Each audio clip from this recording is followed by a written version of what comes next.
Hello students, welcome. Probability में अपन permutation and combination से related questions कर रहे थे। जो लास्ट लेक्चर था, मतलब 5th लेक्चर था, उसमें अपन ने कॉम्बिनेशन से रिलेटेड कुछ क्वेश्चंस किए थे। आज अपन परम्यूटेशन से रिलेटेड कुछ क्वेश्चन से करेंगे। तो देखिए बेटा, क्वेश्चन है, फर्स्ट ऑफ ऑल क्वेश्चन है, ए 5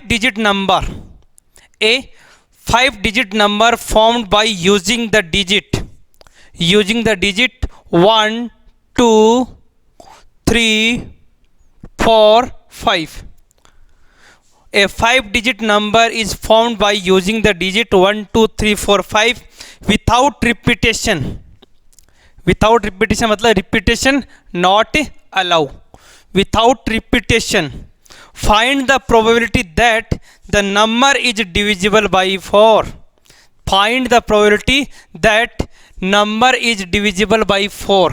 अब इसमें divisible by 4, इसके अलावा कई बार इवन नंबर, कई बार ऑड नंबर, डिविजिबल बाई 5 या फिर डिविजिबल बाई 3, इस टाइप के बहुत से क्वेश्चन बनते हैं। वो सारे क्वेश्चन आप इस एक एग्जाम्पल से कर सकते हैं। तो फर्स्ट ऑफ ऑल आप ये बोलेंगे कि सर 5 डिजिट्स गिवन है, इससे टोटल नंबर ऑफ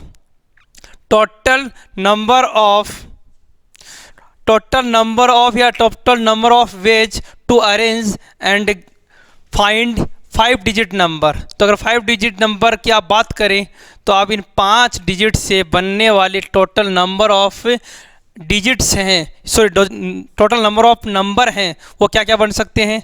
आप बोलेंगे sir repetition not allow, it mean there are 5 option, 4 option, there are 3 option, 2 option and 1, it is 120।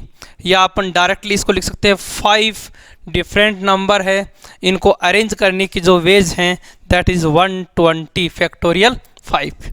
Okay, अब इन 120 में इवन नंबर की बात करता, इवन नंबर की प्रोबेबिलिटी निकालनी होती। मैं इसमें अलग अलग केस करवा रहा हूँ।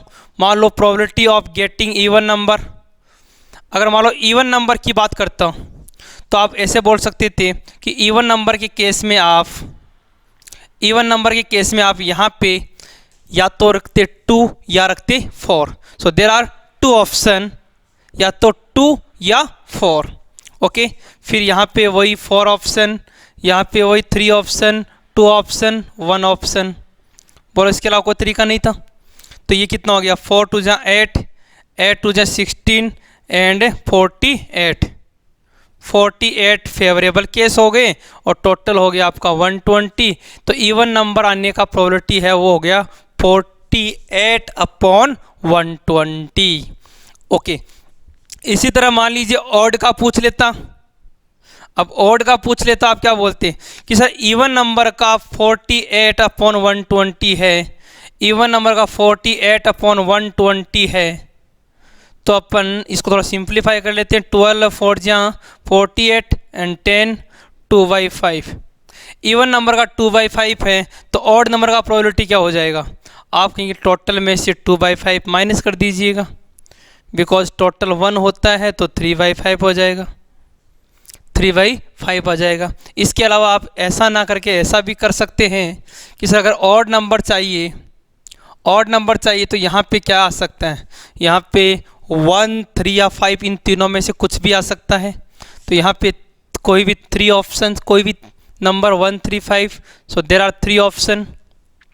इसके लिए कितने ऑप्शन होंगे, अब एक डिजिट कम हो गया तो यहाँ पे 4 ऑप्शन हो जाएंगे, यहाँ पे 3, यहाँ पे 2, यहाँ पे 1। इनको मल्टीप्लाई करेंगे, कितना हो गया 12 24 एंड 72।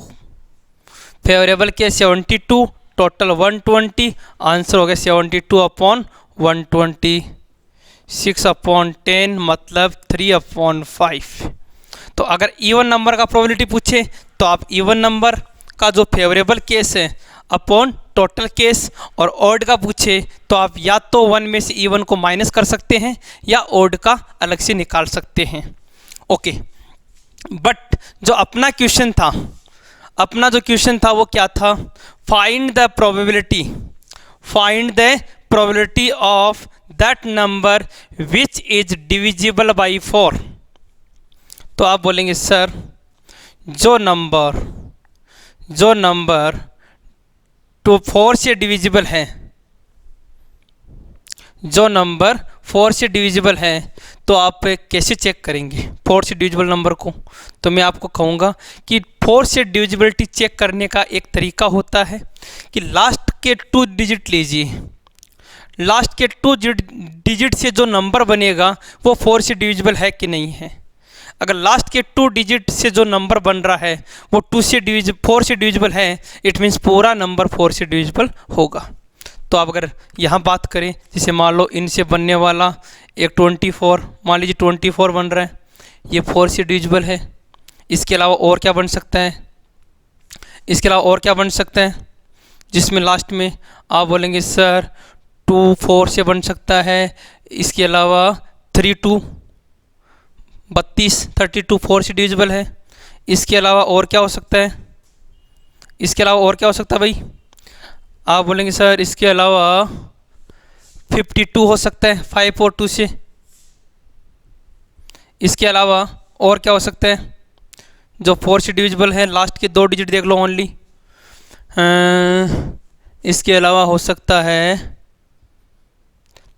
1 to 12 हो गया, 1 3 नहीं होगा, 1 4 1 5 नहीं हो सकता, 2 1, इसके अलावा 2 3 2 4 हो गया, 2 5 नहीं हो सकता, 3 1 नहीं हो सकता, 3 2 हो गया, 3 4 3 5 नहीं हो सकता, 5 1 5 2 हो गया, 5 3 5 4 हो सकता है? नहीं, 5 4 नहीं हो सकता। इसके अलावा और कौन कौन से नंबर हो गए जो 4 से डिविजिबल हो सकते हैं? तो कितने केस आ गए आपके पास? एक तो 24 लास्ट में, इसके अलावा 2 1 नहीं हो सकता, 2 3 नहीं हो सकता, 2 4 नहीं हो, 2 4 वाला हो गया, 2 5 नहीं हो सकता, 1 2 हो गया, 1 3 1 4 1 5 नहीं होगा, फिर 3 1 3 2 ले लिया हमने, 3 4 नहीं हो सकता, 3 5 नहीं हो सकता, 4 1 4 2 4 3 4 5 नहीं हो सकता, 5 1 5 2 हमने ले लिया, 5 3 एंड 5 4 भी नहीं हो सकता। तो कितने? 3 ही बनेंगे क्या? एक बार चेक कर लेता हूं मैं।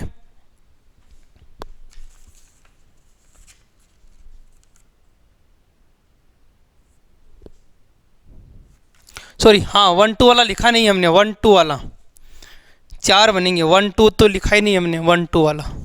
ओके, तो आप बोलेंगे सर इसका मतलब या तो ये वाला नंबर बनेगा जिसमें लास्ट में 2 4 हो, या 3 2 वाला होगा, या 5 2 वाला, या 1 2 वाला, इसके अलावा कुछ नहीं हो सकता।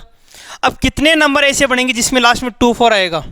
आप बोलेंगे सर अब तो ये 3 डिजिट बचे हैं, 3 डिजिट में से 3 डिजिट को कोई भी फैक्टोरियल 3 तरीके से ले सकते हैं। तो फैक्टोरियल 3, यहाँ पर भी फैक्टोरियल 3, यहाँ पर भी फैक्टोरियल 3, यहाँ पर भी फैक्टोरियल 3। तो कितने डिजिट ऐसे हो गए जिसके लास्ट में 2 4 आएगा? आप कहेंगे 6, यहाँ पर भी 6 6 6, कितने हो गए? 6 × 4 दैट इज 24। 24 डिजिट्स ऐसे होंगे, सॉरी 24 नंबर ऐसे होंगे जो 4 से डिविजिबल होंगे। तो 24 फेवरेबल केस हो गया, 120 टोटल केस हो गया। तो प्रोबेबिलिटी कितनी आ गई? 24/120। 12 से कैंसिल करेंगे तो ये हो गया 10, मतलब 1/5 इज द करेक्ट आंसर। तो इस तरह से आपको परम्यूट करवा के देखना है कि कौन से नंबर्स आएंगे जिसे अपन कर सकते हैं। तो इवन नंबर का कर लिया, ओड का कर लिया, इसके अलावा 4 से डिविजिबल पूछ सकता है, इसके अलावा 5 से डिविजिबिलिटी पूछे तो 5 से डिविजिबिलिटी का कॉन्सेप्ट क्या है? आप बोलेंगे सर अगर 5 से डिविजिबिलिटी पूछता है तो डेफिनेटली यूनिट प्लेस पे क्या आना चाहिए? 5 आना चाहिए। तो 5 से डिविजिबिलिटी पूछते हैं तो आप बोलेंगे सर यूनिट प्लेस पे जो नंबर आ रहा है वहाँ पे क्या आना चाहिए? यहाँ पे 5 आना चाहिए। अब 5 इसके अलावा तो लास्ट में कुछ भी और 5 से डिविजिबल नहीं होगा, 5 आना चाहिए। 5 आने का एक तरीका है, इसके अलावा यहाँ पे 4 3 2 1 कितना हो गया? 24 नंबर ऐसे होंगे जो 5 से डिविजिबल होंगे। तो 24/120 आंसर हो गया। तो इस तरह से एक क्वेश्चन से अपन ने 4 क्वेश्चन कर लिए। ओके बेटा, आगे चलते हैं इसी परम्यूटेशन वाले क्वेश्चंस के अंदर, देखिएगा। और क्या क्या क्वेश्चन बन सकते हैं जो परम्यूटेशन से रिलेटेड हो। ओके, नेक्स्ट क्वेश्चन पे आते हैं बेटा। नेक्स्ट क्वेश्चन है, if the letter of word, एक लेटर लिखा हुआ है एल्गोरिथम, ALGORITHM,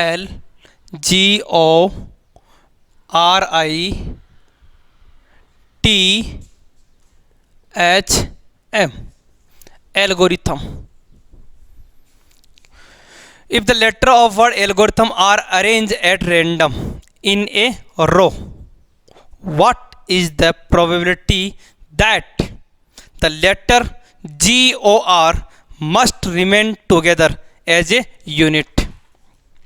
प्रोबेबिलिटी निकालनी है जब GOR ये क्या हो, एक साथ आए।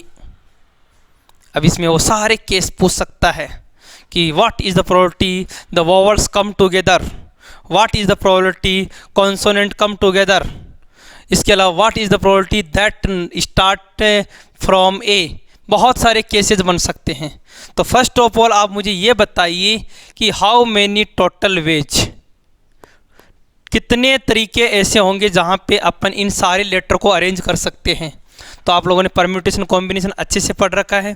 पहले बताओ कितने लेटर हैं टोटल, कितने लेटर्स हैं, 1 2 3 4 5 6 7 8 9। दोबारा काउंट कर लो, 1 2 3 4 5 6 7 8 9। तो 9 लेटर्स आपको यहाँ पे गिवन है, लाइन अल्फ़ाबेट गिवन है। तो इन अल्फ़ाबेट को अरेंज करने का जो तरीका है वो हो गया फैक्टोरियल 9 अपॉन, कहीं रिपीटेशन है क्या? आप कहेंगे सर रिपीटेशन में कौन सा जो है वो रिपीट हो रहा है? कोई ऐसा लेटर जो रिपीट हो रहा है? ए नहीं हो रहा, एल नहीं हो रहा, जी नहीं हो रहा, ओ नहीं हो रहा, R I T H M कोई भी लेटर रिपीट नहीं हो रहा, एल्गोरिथम में कोई रिपीट नहीं हो रहा। ठीक है, ओके। अब बोला जी ओ आर हमेशा साथ में आने चाहिए, तो अपन क्या करेंगे कि टोटल 9 में से इन तीनों को तो एक सेट में बना दिया, बाकी सबको अलग अलग सेट कर देंगे। 3 यहाँ आ गए, टोटल 9 है तो कितने हैं बार, 1 2 3 4 5 6 तो अलग अलग आएंगे और ये GOR एक साथ आ जाएंगे। ये मैंने समझाया था आपको परम्यूटेशन कॉम्बिनेशन में कि साहब 9 लोग हैं, उन 9 लोगों में 3 लोग बोलते हैं कि हम तो एक साथ बैठेंगे, तो तीनों GOR एक जो था इसको तीनों को हमने सेट कर दिया, बाकी 6 लोगों को अलग अलग बिठा दिया। तो 6 वो और एक GOR, टोटल कितनी चेयर हो गई? अगर अब मैं इनकी बात करूँ, इनको सबको मैं बिठा दिया, एक एक कुर्सियों पे बिठा दिया, टोटल कितनी सीट हो गई? आप कहेंगे 7। तो फेवरेबल केस क्या हो गया इनको अरेंज करने का? फैक्टोरियल 7। तो फेवरेबल फैक्टोरियल 7, टोटल फैक्टोरियल 9। तो प्रोबेबिलिटी कितनी हो गई? तो प्रोबेबिलिटी हो गई यहाँ पे factorial 7 upon factorial 9। Factorial 7 upon factorial 9 को आप सिंप्लीफाई भी कर सकते हैं। Factorial 7 upon 9 into 8 into 7 factorial, ये कैंसिल हो गए, 1 अपॉन 72 आंसर हो गया। अब कोई बच्चा बोलेगा कि सर आपने यहाँ पे GOR को फैक्टोरियल 3 क्यों नहीं किया? अरे बेटा GOR आपस में अरेंज नहीं हो रहे, ये एक लेटर है GOR और ये हमेशा एक साथ ही आएगा, क्वेश्चन में गिवन है। क्योंकि क्वेश्चन की लैंग्वेज दोबारा सुन लीजिए, क्वेश्चन का जो लैंग्वेज था वो यही था कि if the letter word algorithm are arrange at random in a row, what is the probability that letter GOR must remain as a unit? ये हमेशा एक साथ रहे। क्लियर हो गया? तो आंसर हो गया factorial 7 upon factorial 9। Okay student, आगे चलते हैं, देखिएगा। इसमें वो अगर आप अलग अलग केस वाला करना चाहें तो भी कर सकते हैं। जैसे मान लीजिए इसमें आपको ऐसे बोल दें, मान लीजिए इसमें ऐसे बोल दें, what is the probability all vowels comes together, सारे वॉवल्स हैं वो एक साथ आए। अब आप कहेंगे सर वॉवल्स कितने हैं? वॉवल्स हैं यहाँ पे एक तो हो गया A and O, I THM। Okay, 3 vowels हैं, तो बोलेंगे sir all vowels come together, तीनों वोवल्स एक साथ आए। दोबारा देख लो, 3 ही है ना, A O I। ओके, अब कहीं तीनों एक साथ आए, कम टुगेदर, तीनों एक साथ आए, बाकी के 6 लोग अलग अलग आ सकते हैं। तो 1 2 3 4 5 6 और एक ये, टोटल कितने हो गए 7। तो आप बोलेंगे टोटल 7 इंटू फैक्टोरियल 3। अब इंटू फैक्टोरियल 3 क्यों लिख रहा हूँ मैं, क्योंकि एक साथ आने के लिए बोला है। तो AOI OAI ये भी तो आपस में 3 तरह से चेंज हो सकते हैं, फैक्टोरियल 3 तरह से। तो फैक्टोरियल 3 से मल्टीप्लाई करना पड़ेगा। तो प्रोबेबिलिटी हो गया factorial 7 into factorial 3 upon factorial 9। ये आपका एग्जैक्ट आंसर आएगा। अच्छा, मान लीजिए इसमें ये बोल दें, इस इक्वेशन में, इसी में ये आ गया। सेकंड पार्ट मान लीजिए ये vowels never comes together, vowels कभी साथ नहीं आए। इसका सॉल्यूशन कर लेते हैं, कितना आ रहा था, factorial 7 into factorial 3 upon 9 into 8 into 7, ये कैंसिल हो गया। और 3 का फैक्टोरियल होता है 6, 6 अपॉन 9 इंटू 8, तो 3 3 जा 3 2 जा 6 और 3 3 जा 9, और ये हो गया 4, 1 अपॉन 12, 1 अपॉन 12 हो गया। Vowels never come together, vowel साथ नहीं आए, तो अपन क्या करेंगे 1 माइनस 1 अपॉन 12 कर देंगे, 11/12। आपको बता रखा है कि अगर नेवर कम टुगेदर की प्रोबेबिलिटी पूछता है तो कम टुगेदर को 1 में से माइनस कर देंगे, बिकॉज टोटल प्रोबेबिलिटी कितना होता है 1 होता है। तो 1 में से माइनस कर देंगे तो नेवर कम टुगेदर का प्रोबेबिलिटी आ जाएगा। ओके, इसी तरह से मान लीजिए इसी क्वेश्चन में आ गया ऑल कॉन्सोनेंट कम टुगेदर। मान लीजिए इसी क्वेश्चन में आ गया ऑल कॉन्सोनेंट कम टुगेदर। तो कॉन्सोनेंट कितने हो गए, आप कहीं कॉन्सोनेंट, एक तो हो गया L, एक हो गया G, R, T, H, M, ये सारे कॉन्सोनेंट एक साथ आएंगे। तो ये 6 लोग एक साथ आएंगे, बाकी के 3 लोग अलग हो गए। टोटल कितने थे 9, तो 6 यहाँ पे आ गए, 3 ये हो गई। तो कितनी चेयर होगी, कितनी सीट होगी, आप कहेंगे 1 2 3 4। तो टोटल अरेंजमेंट फैक्टोरियल 4 इंटू, अब ये जो 6 पर्सन एक साथ बैठे हैं वो भी आपस में फैक्टोरियल 6 तरह से चेंज हो सकते हैं, तो फैक्टोरियल 6। तो प्रोबेबिलिटी कितना हो गया, probability equal two factorial 4 into factorial 6 upon factorial 9। तो vowels come together, consonant come together, never come together, और अगर नेवर कम पूछता तो 1 में से माइनस कर देते। ओके स्टूडेंट, तो परम्यूटेशन एंड कॉम्बिनेशन का जो बेसिक क्वेश्चंस थे वो मैंने आपके सामने किए। ओके, आगे चलते हैं। इसके बाद देखिएगा नेक्स्ट क्वेश्चन पे आते हैं। नेक्स्ट क्वेश्चन है एक बॉक्स कंटेन 10 बल्ब। एक बॉक्स है जिसमें 10 बल्ब, एक कंटेन जिसमें 10 बल्ब दे रखे हैं। ये 10 बल्ब एक कंटेनर में रखे हुए हैं।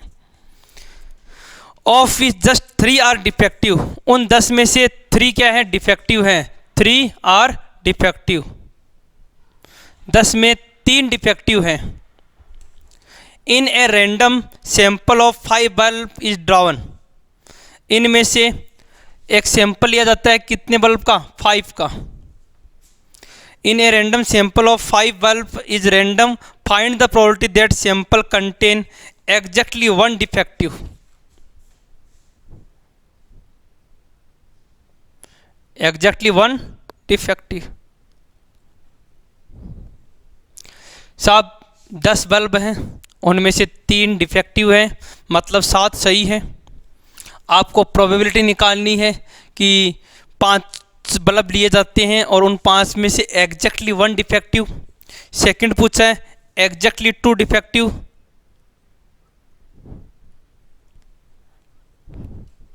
थर्ड पूछा है नो डिफेक्टिव। ये 3 क्वेश्चन आपसे पूछे हैं। तो देखिए इनका रिप्लाई करते हैं। तो फर्स्ट ऑफ ऑल फर्स्ट का आंसर देखिएगा। सबसे पहले आप ये देख लीजिएगा, जो 10 है उनमें से 2 कैटेगरी है, 3 तो डिफेक्टिव है और 7 जो है वो मान लीजिए राइट है। ठीक है, आप 10 में से 5 सेलेक्ट करना चाहते हैं तो जो टोटल वेज हैं, total ways of selecting 5 bulb out of 10 that is 10C5। ये तो हो गया टोटल। अब एग्जैक्टली 1 डिफेक्टिव, 3 डिफेक्टिव है, आप 1 डिफेक्टिव चाहते हैं तो 3C1 एंड, अरे टोटल 5 लेने थे ना, 1 तो ले लिया, 4 और लेने हैं। अब 4 कौन से लोगे? सही वाले। तो 7C4 अपॉन 10C5, ये आपका फर्स्ट का आंसर आ गया। 3C1 into 7C4 upon 10C5, तो ये आपका फर्स्ट का आंसर आ गया। सेकंड का आंसर देखिएगा। सेकंड है एग्जैक्टली 2 डिफेक्टिव, 2 डिफेक्टिव। डिफेक्टिव कितने हैं? 3। तो 3 में से कितने डिफेक्टिव? 2। अब राइट कितने? 7। कितने और लेने हैं? 3, बिकॉज टोटल 5 लेने हैं अपॉन 10C5। ये सेकंड का आंसर हो गया। सिंप्लीफाई तो कर ही लोगे आगे, बहुत आसान है। ओके, नो डिफेक्टिव, इसका मतलब डिफेक्टिव कितने हैं? 0। तो 3C0 इंटू करेक्ट कितने हैं? 7C5 upon 10C5। NC0 तो हो गया 1, आंसर हो गया 7C5 अपॉन 10C5। तो ये आपके इसके तीनों पार्ट हो गए। क्लियर है? कर सकते हो। तो I think permutation and combination के मैंने आपको 10 से 15 क्वेश्चन करवा दिए और आपके शायद ये समझ में आ भी गया होगा। ओके, एक वर्ड और आता है यहाँ पे, अभी आपको बताता हूँ। एक वर्ड और पूछता, ऑड्स, ऐसे लिखा होता ऑड्स। अब प्रोबेबिलिटी में ऑड्स क्या होता है? Odds in favour, odds in against, इस टाइप के क्वेश्चन भी कई बार एग्जाम में पूछे जाते हैं। अभी ऑड्स का मीनिंग क्या है अभी अपन समझ लेते हैं। कई बार ऐसे लिखते हैं odds in favour. What is the probability odds in favour, या ऑड्स इन अगेंस्ट।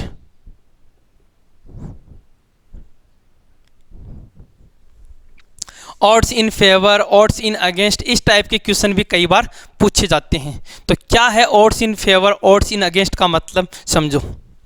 एक्चुअली में क्या होता है कि जब अपन प्रोबेबिलिटी निकालते हैं तो अपन फेवरेबल अपॉन टोटल केस करते हैं।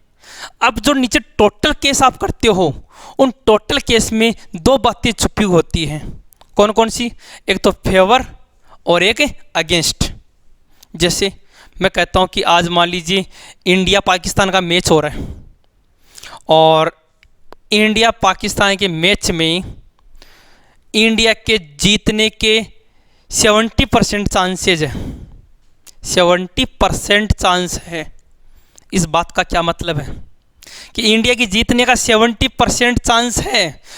Probability of winning, probability of winning of India is 70%।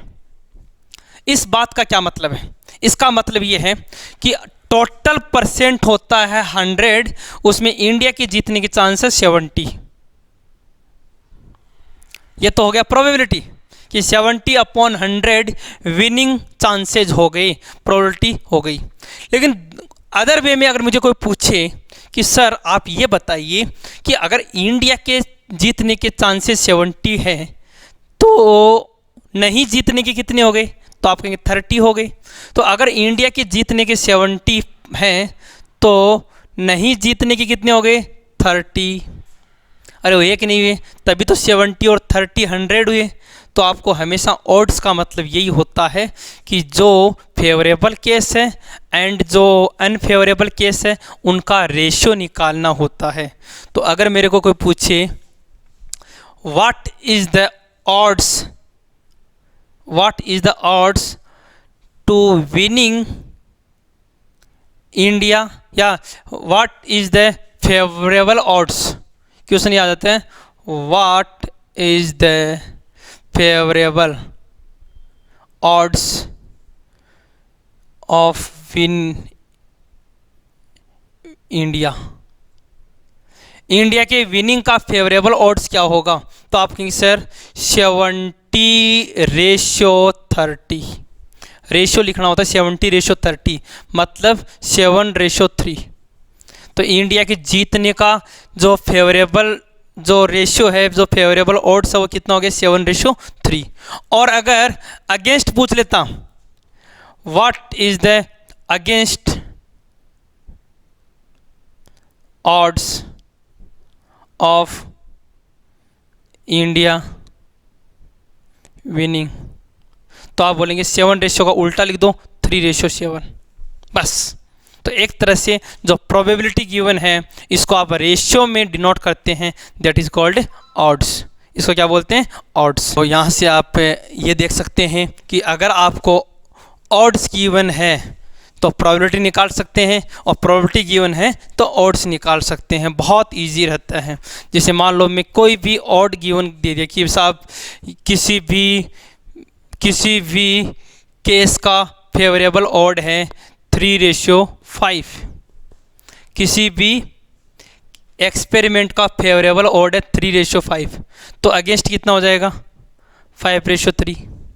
अगर प्रोबेबिलिटी पूछ ले कि फेवरेबल केस की प्रोबेबिलिटी क्या है, तो आप कहेंगे 3/5 और 3 8। और अगेंस्ट केस का प्रोबेबिलिटी क्या है, तो अगेंस्ट में 5/8। तो ये तो हो गया आपका प्रोबेबिलिटी में दोनों को काउंट करेंगे। और ऑड्स की बात आए तो फेवरेबल रेशियो अगेंस्ट या अगेंस्ट रेशियो फेवरेबल। क्लियर है? एक छोटा सा एग्जांपल लेंगे तो आपका एकदम से क्लियर हो जाएगा कि ये ऑड्स कैसे निकालते हैं। देखिएगा एक छोटा सा क्वेश्चन है, द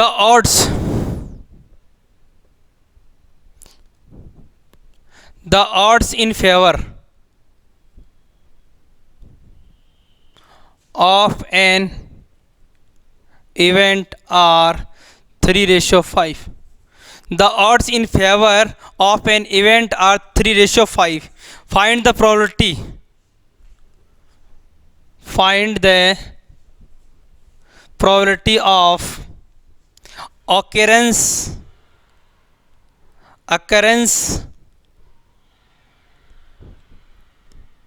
of this event. बताइए उस इवेंट के होने का प्रोबेबिलिटी क्या होगा? तो आप बोलेंगे ऑड्स गिवन है 3:5, तो उस इवेंट के होने का जो रेशियो है वो 3/5 और 3 कितना हो गया? 8। तो 3/8। और नॉट अकेरेंस पूछ लेता तो आपका आंसर हो जाता 5/8। क्लियर है? तो आई थिंक ऑड्स का कॉन्सेप्ट आपका क्लियर हो गया होगा। आगे चलते हैं। देखिए इस क्वेश्चन है, देखिएगा यही ऑड्स का एक क्वेश्चन और कर लेते हैं जिससे कॉन्सेप्ट आपका बिल्कुल से अच्छे से क्लियर हो जाए। क्वेश्चन है, पहले क्वेश्चन समझ लीजिएगा। A card is drawn from an ordinary pack of 52 card and a gambler bets that it is a spade or an ace. What are the odds? What are the odds against his winning this bet? ध्यान से question को समझ लीजिएगा बेटा। 52 ताश के पत्ते दे रखे हैं आपको, एक पत्ता निकाला जाता है और वो बोलता है कि उन 52 ताश के पत्तों में से जो पत्ता निकाला है वो या तो होगा स्पेड या होगा एस, या तो होगा स्पेड या होगा एस। इसके विनिंग का ऑड इन अगेंस्ट निकालना है। तो अगर आप प्रोबेबिलिटी निकाल सकते हैं तो ऑड्स भी निकाल सकते हैं। तो सबसे पहले आप प्रोबेबिलिटी निकाल लीजिए, सबसे बेस्ट तरीका बताऊंगा, प्रोबेबिलिटी निकाल लीजिए और फिर आप ऑड्स निकाल लीजिए, या डायरेक्ट ऑड्स भी निकाल सकते हैं, कोई लंबी चौड़ी कहानी नहीं है। ओके, देखिएगा, सबसे पहले मुझे ये बताइए कि टोटल केस कितने हैं? 52, कि 52 में से एक कार्ड निकालना है, तो टोटल हो गया केस, टोटल केस 52C1 मतलब 52। ओके, फेवरेबल कितने केस हैं? फेवरेबल केस, आप बोले फेवरेबल केस मतलब कि कितने ऐसे कार्ड हैं जो स्पेड हैं या एस हैं, तो आप कहेंगे स्पेड टोटल होते हैं 13, एस होते हैं 4, लेकिन एक एस स्पेड में काउंट हो गया, तो टोटल 13 + 3 16, तो फेवरेबल केस कितने हो गए? 16। Total 52, favourable 16।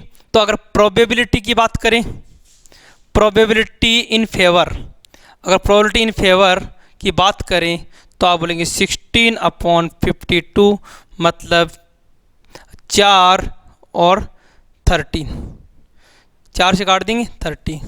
तो फेवर की प्रोबेबिलिटी 4 है, टोटल 13 है, फेवर 4 है, तो अगेंस्ट कितने हो गए? 9। तो ऑड्स इन फेवर तो कितना हो गया? ऑड्स इन फेवर 4:9, क्यों? टोटल 4, फेवर के 4, टोटल 13, इसका मतलब अगेंस्ट वाले कितने हैं? 9। और ऑड्स इन अगेंस्ट कितने हो गए? 9:4। तो आंसर कितना हो गया अपना? 9:4। तो ये तो मैंने प्रोबेबिलिटी से निकाला है, आप डायरेक्ट भी निकाल सकते हैं बिना कुछ सोचे कि सर टोटल 52 केसेज हैं, 16 फेवरेबल हैं, तो अनफेवरेबल कितने हो गए? अरे फेवरेबल 16 है, टोटल 52 है, तो अनफेवरेबल कितने हो गए? अगेंस्ट में कितने हो गए? तो मैं कहूँगा 52 - 16, 52 में से 16 को माइनस कीजिए, कितने हो गए? 36। तो आप कहेंगे 36 तो अनफेवरेबल हैं और फेवरेबल 16 है, कैंसिल कर दीजिएगा, तो ये कैंसिल किससे हो गया? 4 से, 9:4।